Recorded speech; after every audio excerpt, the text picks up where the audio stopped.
For Victims and Villains, my name is Josh, and today we are jumping back into our series that we've been doing all year, Artists to Know in 2024. Today, we're bringing you something a little bit different than what we've done in the past. We're bringing you a singer-songwriter from the heart right here in Richmond, Virginia. I am joined by Lilah Moons. How are you doing? I'm great. How are you doing? Hi, I'm well. I caught your set last week. I was really impressed, and I'm really excited to to bring you on to one of our shows, outreach shows upcoming. But before then, you guys will have all the links and information in the show notes below. Can you kind of tell us a little bit about the process for creating music for you? Yeah, I always have been a writer.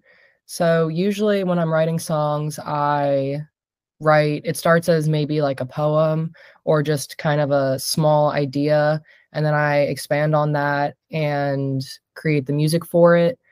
Um, yeah, so it mainly can just start as like an idea or a thought. Usually all my songs are based around a specific event that's happened to me or something very specific, and then I kind of expand on that and try to make it into a story. It's not every day that like I said, I typically am around more fuller bands, not necessarily solo artists. So as a solo artist, what are some of the challenges that you've faced in kind of creating really storytelling aspect when it comes to the musical composition side of things? Yeah, it's easier and harder in a lot of ways to be a solo artist. Like you said, I myself personally, I don't really go out and listen to solo artists that much or go see solo musicians. Not that I don't support solo musicians, I'm one myself, but I'm more interested in, seeing a full band. That's always been what I gravitate towards. And yeah, I think that's how it is for most people too. Especially, getting gigs and stuff and playing live. A lot of people don't want to sit and listen to a solo musician or slower music, especially just for like public places. I know you saw me at Stone Brewing. Like that's sometimes not the energy that people are Sure. going out and looking for.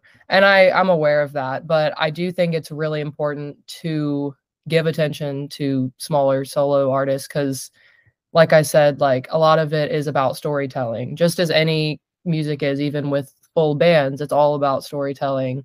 And especially for solo artists, I feel like it's important because it's a very personal story and a very personal message that they're trying to share. So I definitely think that it's not something that should be ignored in the music community. Now, when it comes to the storytelling aspect, I kind of want to unpack that for a second because typically when you interview singer-songwriters, they don't really kind of look at not at least the ones that I've come across haven't always looked at the idea and the concept of their music being stories that they're telling audiences and engaging with, either listeners or people that are viewing them live. And so I know you had talked about previously about some of the stories that you're telling that are reflective in the music are events or, things that have kind of happened to you.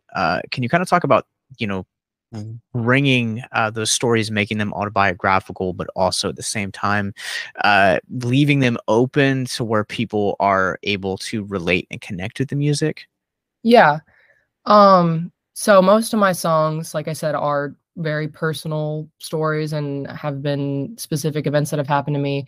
But my goal when I'm writing a song is to get that emotion across, but also, I don't want it to be so blatant that people are going to know what I'm talking about. Or if somebody that I know hears my song, I don't want them to be able to say, oh, I know exactly what she's talking about.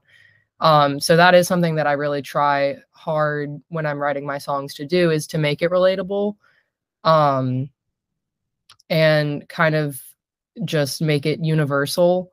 And a lot of, I mean, every human situation or experience is universal. Like in one way or another, everybody's going through the same stuff. So I think that a lot of the stories that I kind of explore in my music are things that people can relate to. Um, in one way or another, and maybe me talking about something in one of my songs is exactly what somebody else has gone through. Do you find that it's hard to kind of walk that bridge between being so personable and vulnerable and then also kind of leaving it open for interpretation? Yeah, definitely. The songs, my original songs that I play for people and out in public are the ones that I feel like I've done a good job of being on that line and having that balance. There are some songs that are so personal and, more specific to who I am that I don't even feel comfortable playing in public because Mm. it feels very vulnerable, and hopefully one day I can get to a point where I feel comfortable sharing those parts of myself, but it's really hard to be able to share your words. Being a publication that specializes in discussing mental health and how mental health specifically, art can be therapy for that, and it's definitely songwriting as can 100% be that. And it's really interesting to hear you kind of talk about there being a line where there are songs that are so personal to you that just kind of feel a little bit too raw or too like emotional to kind of play. What is the process like for you to kind of draw that line in the sand where you define like these are the things I'm comfortable talking about, but these are the things that I'm not quite there? Yeah.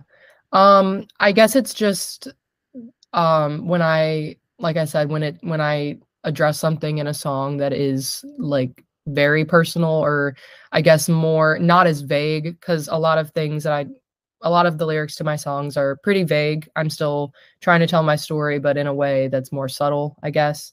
So some of the songs that I've written that I'm not comfortable sharing yet are, I guess, that subtlety is not really there like it is in the other Sure. songs.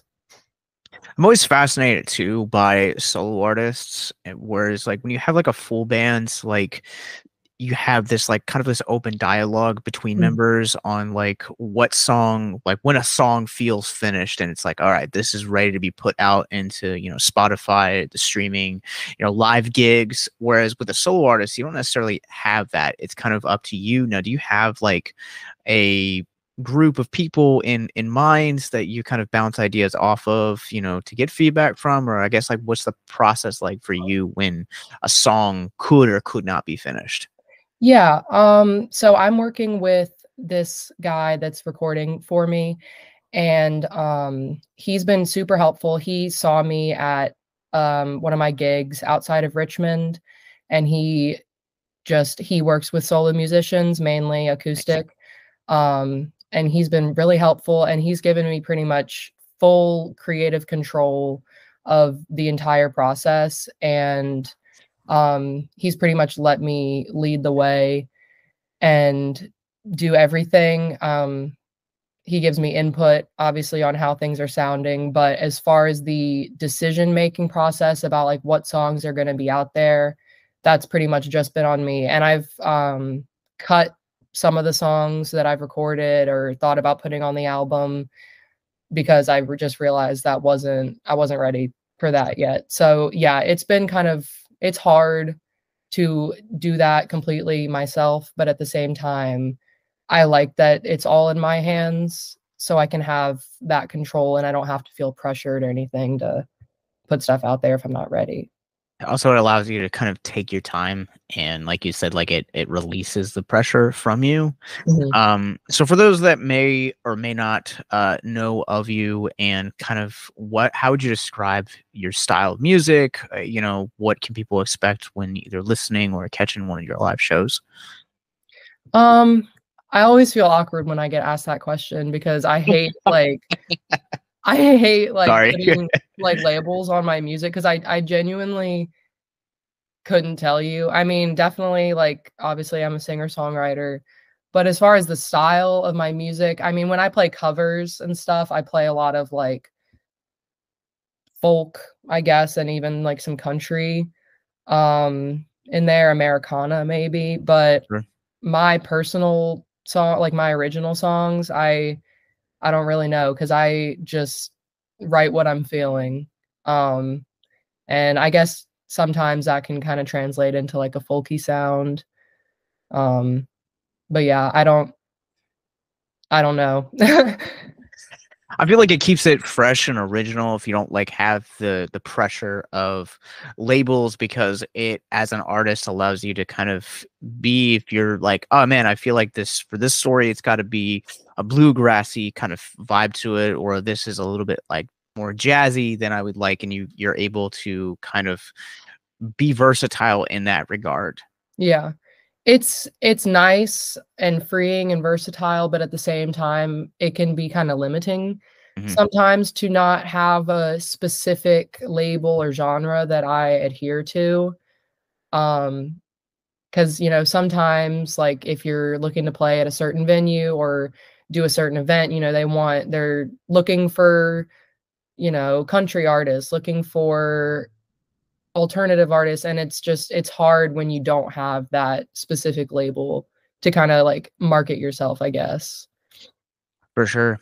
Yeah. Well, Lilah Moons is her name. You guys can catch links in the show notes below and catch her on some of her music on this upcoming Wednesday's Abyss Gazing, where we talked about the movie The Frighteners. It was a really great conversation, so check it out in the show notes below.